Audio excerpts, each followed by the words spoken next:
A French princess married off at 13. A Spanish prince bound to a throne before love could grow.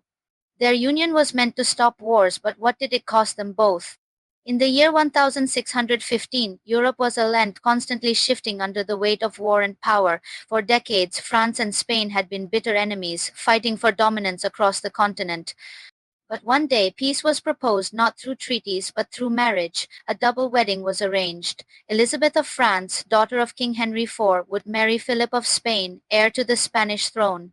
In return, Philip's sister, Anne of Austria, would marry Louis XIII, the French king. It was not love but strategy. Elizabeth was just 13 years old, bright, graceful, and well-educated. Philip was only 10, quiet, serious, and already molded by the strict Spanish court. The two were married by proxy. They didn't even meet in person until months later. When Elizabeth crossed into Spain, she left behind her family, language, and freedom.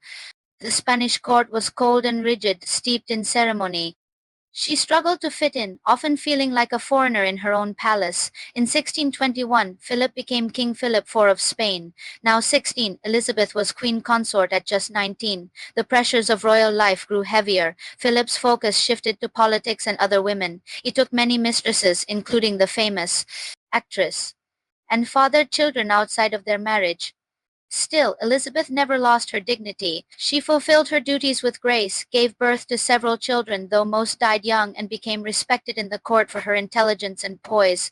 But her defining moment came in 1640, when rebellion shook Spain. While Philip went to the front lines, he left Elizabeth in charge as regent.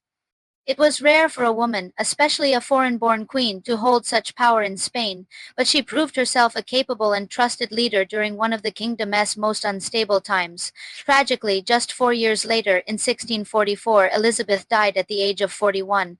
Her son, Balthasar Charles, once the hope of the dynasty, had already passed away. Though her marriage began as a political tool, Elizabeth's legacy grew into something more. She became a symbol of strength, diplomacy, and grace under pressure. Her life shows us that even in a world of kings and wars, a queen could still hold the kingdom together, not through power but through presence.